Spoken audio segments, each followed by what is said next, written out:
Ah mais comment? Ils ont un problème na bangote, oza moté malamu, osungaka batu. Pourquoi balingi basala retour à mabe contre yo? Tala, la Bible dit toute arme forgée contre toi sera nulle et sans effet. Au moins arme, babandi ko forger on a usine parce que yo zana nzambi. Déjà à partir de la fabrication de usine kuna arme est comme nulle et sans effet. Mindu qui na bango betate na 2026. 2027 mindu qui na bango betate.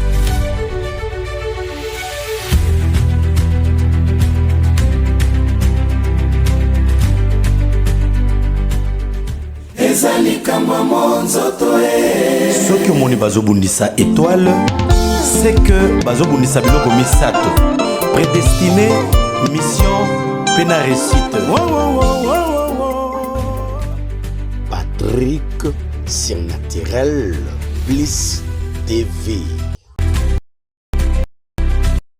Bonjour, shalom. Que l'Éternel vous bénisse partout là où tu es. La main de l'Éternel est sur toi pour te donner la victoire, la guérison. Toi qui es malade, crois-moi, l'Éternel te guérit ce soir, ce matin. Toi qui as des problèmes, des difficultés, la Bible dit la main de l'Éternel n'est pas courte pour sauver. La main de l'Éternel est avec toi. Et cette prédication, c'est une solution pour toi. C'est un remède puissant contre tous tes problèmes.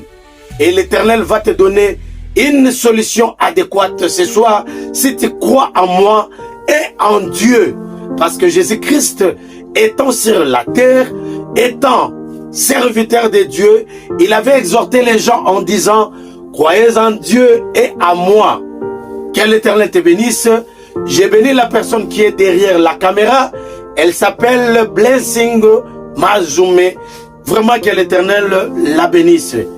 Sans plus tarder, nous sommes dans le livre des Deux Rois chapitre 7.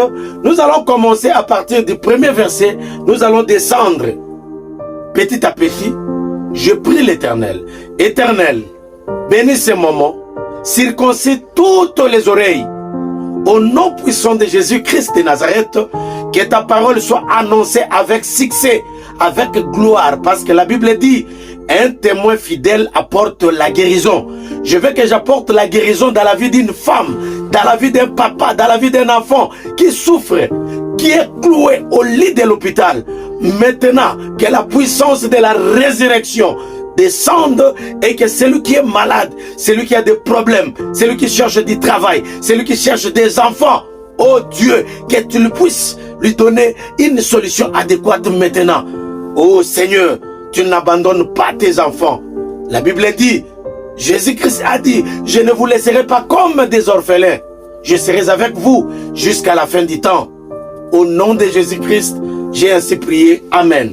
Je lis la parole du Seigneur. Mon thème, je l'intitule de la manière suivante. La parole puissante qui se réalise. Je me répète, la parole puissante qui se réalise. Parole puissante aujourd'hui se réaliser Esaïa Nani, Esaïa Nzambi, Esaïa Batamukilité. Mutamukila ko lobana okobunga te, kondimaye te, loba nonga na kobunga parce que malobana e kozala réaliser te. Bako lobokobota te, boya yango ya. Bako loboko sala te, bako loboko voyager te, oko somba te, oko tonga te, oko stable te, boya yango au nom puissant de Jésus-Christ. Parce que Dieu n'est pas un homme, il n'est pas un fils de l'homme pour se repentir. Ce qu'il dit à Koko Kisango certainement.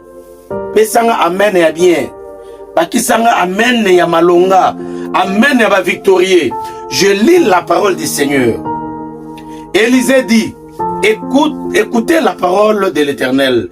Ainsi parle l'Éternel. Demain, à cette heure, on aura une mesure de fleurs de farine pour un cycle et 2 mesures d'orge pour un cycle à la porte de Samarie. L'officier sur la main duquel s'appuyait les rois répondit à l'homme de Dieu: quand l'Éternel ferait des fenêtres au ciel, pareille chose arriverait-elle? Et Élisée dit: tu le verras de tes yeux, mais tu n'en mangeras point. Il y avait à l'entrée de la porte 4 lépreux qui se dirent l'un à l'autre, quoi? Resterons-nous ici jusqu'à ce que nous mourions? Si nous songeons à rentrer dans la ville, la famine est dans la ville et nous y mourrons. Et si nous restons ici, nous mourrons également. Alors, allons nous jeter dans le camp des Syriens. Si nous laissent vivre, nous vivrons. Et si nous font mourir, nous mourrons. Ils partirent donc au crépuscule pour se rendre au camp des Syriens. Et lorsqu'ils firent arriver à l'entrée du camp des Syriens, voici, il n'y avait personne. Les seigneurs avaient fait attendre dans le camp des Syriens un bruit de chars, un bruit de chevaux, un bruit d'une grande armée. Et ils s'étaient dit l'un à l'autre, voici le roi d'Israël a pris à sa solde contre nous les rois des Étiens, les rois des Égyptiens, pour venir nous attaquer. Parole du Seigneur. Bien-aimé, Awa Élisée Zoloba, il prophétise, Ezakwanet Lelo, Élisée Alekina RTNC 1, Alekina TV5 mondial. Azo prophétisé, azo banga bakonzité. Nzale kota ki makasi na kati ya mboka. Nzale zo ronger ba famille. La Bible dit ba bakomosa bali kelemba. Ezaki na ba mama mibale. Oyo azana mwana ye, oyo azana mwana ye. Mwana liboso na pesi kombo Yannick, mwana mibale na pesi kombo Trésor. Mama na Yannick na mama Trésor bayokani. Toko sala li kelemba ya kolia bana. Bayokani ba le Trésor. Et comme na tour Yannick, mama Yannick aboyi. Bien aimé, ba parents ya bandoki bazalaka. Ako otiko botama. Ameli so libela peso ki ndokite. Obandi musala. Okomi grand monsieur, grande dame. Akoya ko récupérer na sima. Parce que ba parents oyo bazaki na bana, ba bomaka bango te. Mais ba ko lia bango au moment opportun. Na tangu na nzala. Nzala si etindaka batu basala mabe. Nzala etindaka batu basala kindumba. Nzala ko tinda mutu akoma muyibi. Nzala ko tinda mutu akoma jaloux. Ngana ebi mutu moko akoti na azwinda kuna na kingabwa. Azolamba soso ya pamba oyo soso. Azu ba problème ba bokeli mbasu. Yaya, ezana bato ebele. Ndenge nzambe asalo kitoko bakoyoka pe jalousie. Abokelo maladie ya mpese. Ezana bato ebele ba nyata ba maya ba mbasu ba maladie ya pese na banzoto na bango à cause ya motema malamu, à cause ya beauté physique o nzambe apesa ye. Nazo yebisa yo mutu nyonso na tombo loboko nanga.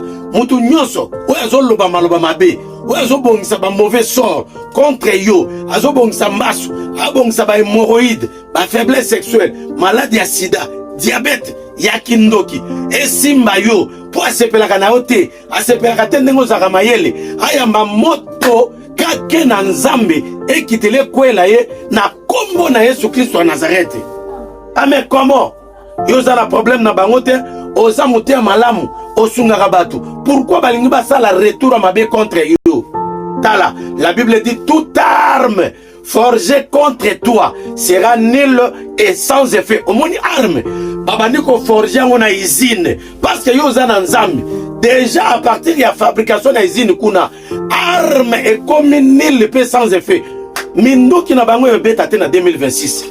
2027 minduki na bango ebeta te. 2027 minduki na bango ebeta te.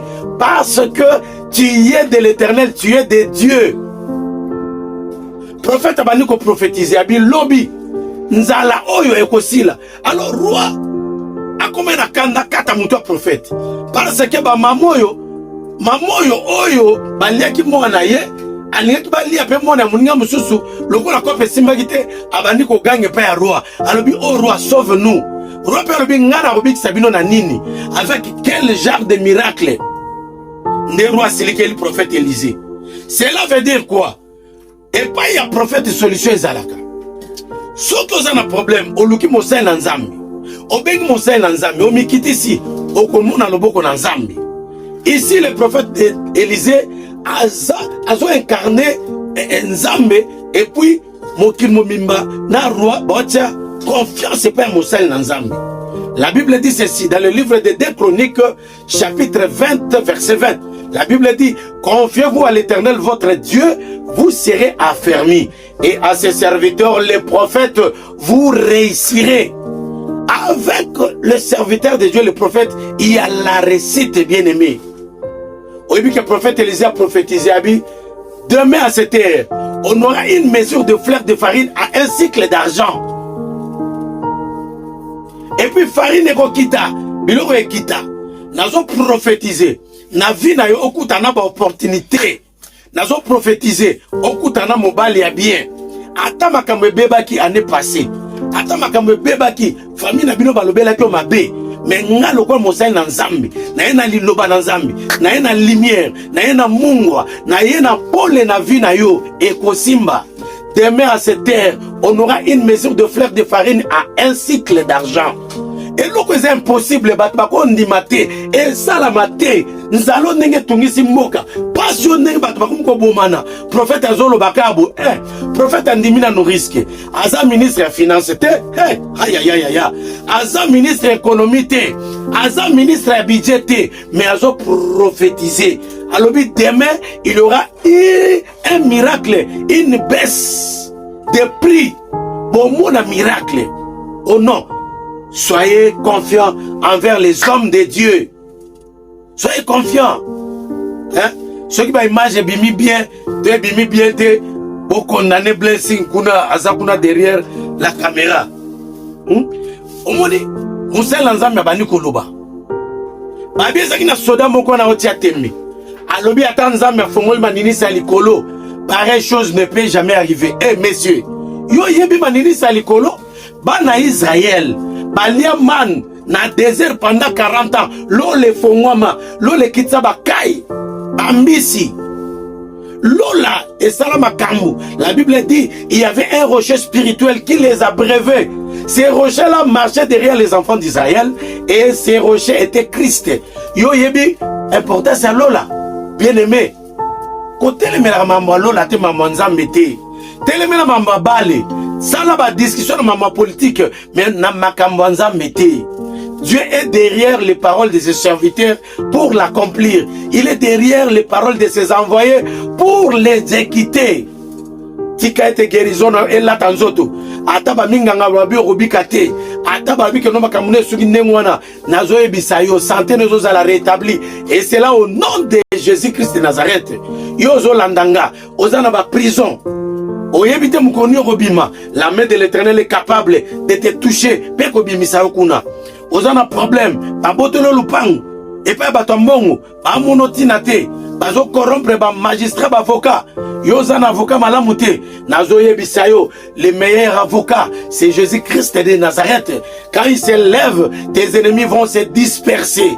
Moussa Lanzambe a pessi prophétie. Bien aimé, balobi, les premiers bazaki na porte wana.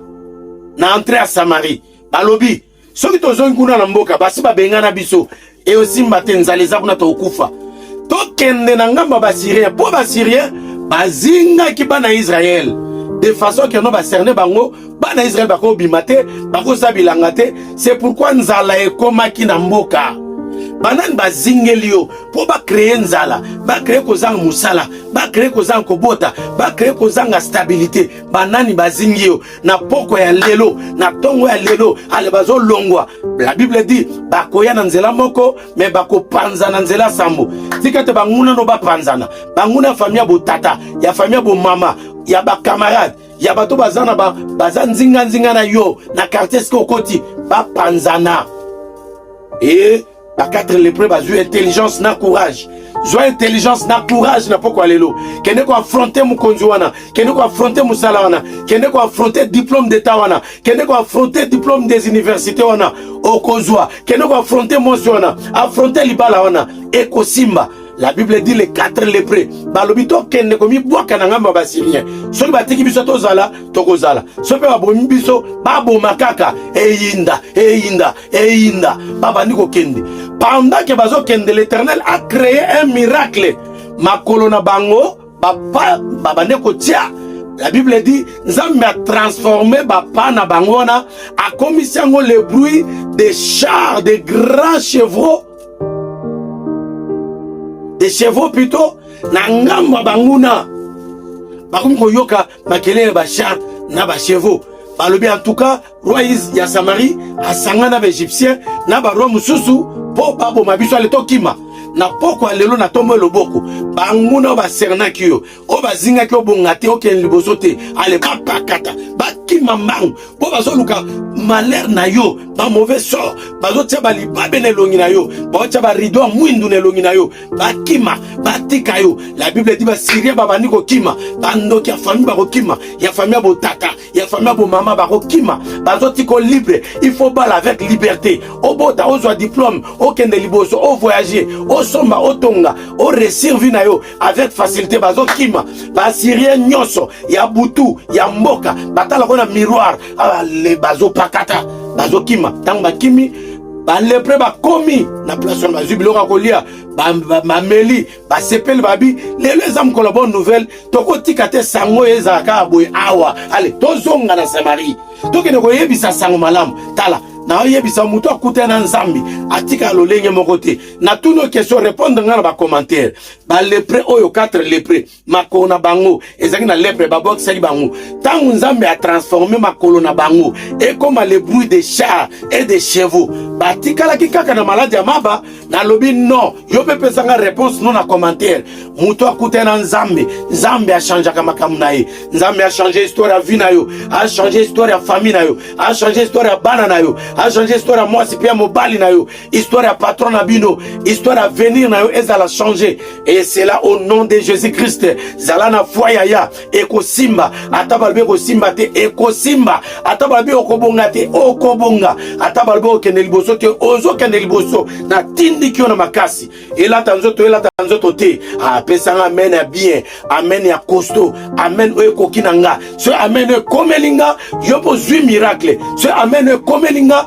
ozu kobota amen komelinga tushenga ozu musala bien na avantage et la tanzoto bazongi kopesa sango wana balbi bande koboya eyindi kuna tozu bomengo richesse ba or babilamba yangoyo soda wana chaki tembe alobaki ata soki nzambe afongole manini sa likolo elo mo esalama te pendant que peuple baobima na nguma wana banyati ye tala oyo andimaka te okobonga azonyatama oyo andimaka te avenir no ekosimba okoma mpe mutu ofongola bamaison te okozwa mosala te anyatama na kombo na Yesu Kristo elata nzoto te elata nzoto na poko ya lelo nangi nasambela mpona mutu moko zala concentré na ensemble pour nous na comme na suka éternel le bon Dieu pambola motunyo sur la nibiso longola ba problème ba difficulté malade ya mukongo ya miss faiblesse sexuelle malade ya motema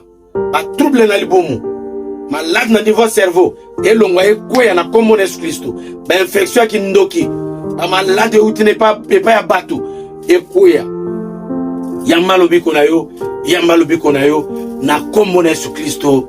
Amen.